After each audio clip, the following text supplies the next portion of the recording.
मोदी महल बनवा रहे हो ना, और जनता के हाथों में और पैरों में कील ठोक रहे हो ना।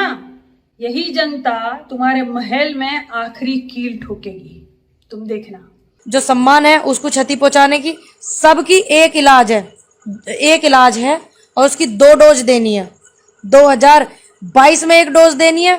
योगी आदित्यनाथ जी ठोक देंगे कहा था ना, यही कहा था कि किला ठोक देंगे, मास्क नहीं पहनोगे तो मारेंगे, लाठियां चलाएंगे पुलिस के द्वारा, घसीटे जाओगे। तुम लोग जो कहते हो ना कि मास्क पहनो, तो तुम लोग क्यों कहते हो मास्क पहनो? क्योंकि तुम्हें उनकी सामने वाले की चिंता है ना, इसीलिए कहते हो ना कि मास्क पहनो। सामने वाले की चिंता है ना कि भाई मास्क पहन, कोरोना हो जाएगा, मर जाएगा, भाई तेरी रक्षा के लिए कह रहे हैं, यही है ना। तो किला ठोकना क्या रक्षा करना होता है? हाँ, किसको उल्लू बना रहे हो तुम लोग? हाँ, किसका मजाक बनाया जा रहा है? जनता का। 2022 में चुनाव है यूपी में, माहौल देश में क्या किसान आंदोलन चल रहा है, सभी आंदोलन को सहयोग कर रहे हैं। तो मैं विनती करूंगी जितने भी हमारे यूपी के किसान हैं और जो यूपी के किसान नेता हैं, उनसे भी हाथ जोड़ के कि जागरूक करें यूपी में। चुनाव लड़ना है, बस चुनाव की तैयारियां करेंगे, चुनाव के लिए बैठक ही करेंगे। हाँ, उत्तर प्रदेश जो है बिल्कुल हथियाना है अब अच्छे से। तो जनता तो जागरूक हो चुकी है। जनता ने जैसे बंगाल में दम दिखा दिया था, आपको जो है नाक से चना चबा दिया था जनता ने, अब यहां भी यही हाल करेगी। और एक जो डोज है वो सारी महामारी खत्म कर देगी। जैसे बेरोजगारी, कोरोना महामारी हो रही, महिलाओं के सम्मान की, किसानों के जो सम्मान है उसको क्षति पहुंचाने की, सबकी एक इलाज है और उसकी 2 डोज देनी है। 2022 में 1 डोज देनी है। देश की जनता से अपील है 2024 में 1 डोज देनी है आपको, ठीक है? वो 2 डोज बहुत जरूरी है, सारी महामारी दूर भाग जाएंगे, आप देख लेना, मेरा विश्वास है। अनुरोध करती हूँ आप अपने वोटों का सही इस्तेमाल करें, सही से इस्तेमाल करें। जैसे कि हम लोग बंगाल नहीं गए भाई, यहीं से बैठ के जनता से अपील करी थी। पूरा सोशल मीडिया बंद कर दोगे ना मोदी जी, तभी भी आवाज ऐसे ही उठेगी। और जनता जागृत हो चुकी है, इससे आपको प्रॉब्लम हो चुकी है। क्यों? क्योंकि पहले जो 2014 का जो मोदी था, कुछ भी बोलता था तो तुरंत लाइक आता था। लेकिन अब जो है पूरा ग्रह नक्षत्र घूम गया मोदी जी का। अब मोदी जी कुछ भी बोलते हैं तो तुरंत डिसलाइक आता है। अरे हमको पता है ना, क्यों भक्तों? अगर आप इस देश में, भारत में, आप अपनी आवाज को उठा सकते हैं सच के लिए, तो आपसे बड़ा कोई सम्मानित नहीं।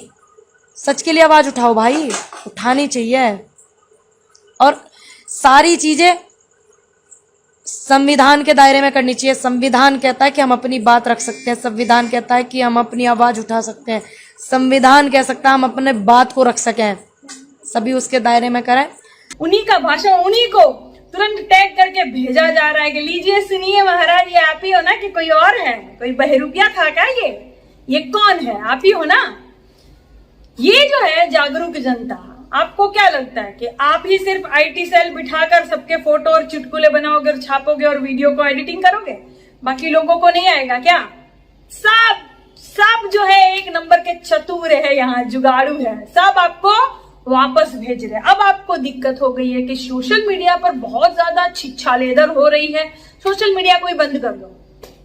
और जो लोग मुझे बोलते हैं कि देश विरोधी बात बोलना बंद करो, देखो एक कमेंट आ रहा, उपाध्याय, देश विरोधी वो नहीं होते जो सच बोलते हैं, देश विरोधी तो आप जैसे लोग होते हैं जो सच बोलने से डरते हो भाई और झूठ के तलवे चाटते हो, ठीक है ना? हम देश विरोधी नहीं है, देश विरोधी आप हो क्योंकि आप तलवे चाटते हो। तो इस देश का तो पहले से ही मान है, इतने क्रांतिकारी हुए जो किसी के तलवे ना चाटे भैया। इतिहास में भी नाम उन्हीं का जिन्होंने सच बोला, सच का सहयोग करा। तलवे चाटने वालों को ना कहीं भी देख लियो, उठा के इतिहास उठा लियो, ठीक है? तुम रामनामी हटा लो, रेतियों में और गंगा किनारे जितनी लाशें दफन हो गई है उनकी रामनामी भी हटा लो, क्योंकि छिछालेदर हो रही है। रामनामी से दिख जा रहा है ना कितनी लाशें कहां कहां गड़ी है, फोटो विदेशों तक पहुंच गए। ये क्या है ना, प्राण जाए पर अपना इमेज ना जाए। अपना जो छवि चमकाए है वो छवि बिल्कुल वैसी ही चमकनी चाहिए, चाहे कुछ भी हो जाए, चिताएं जल रही हो, लाशें दफन हो जाए, कुकुरे लाश को खा जाए, गंगा में बह जाए, लाशें सड़ जाए, गल जाए, जिंदा इंसान भी मर जाए, चारों तरफ से मोदी जी का छिछालेदर हो रहा है। अब वो गुरु को पच नहीं रहा है। अरे बाप रे बाप, चच्चा हो गए नाराज। बस मैं चुप इसलिए थी कि किसानों का आंदोलन खराब ना हो जाए, किसानों का नुकसान ना हो जाए, ठीक है ना।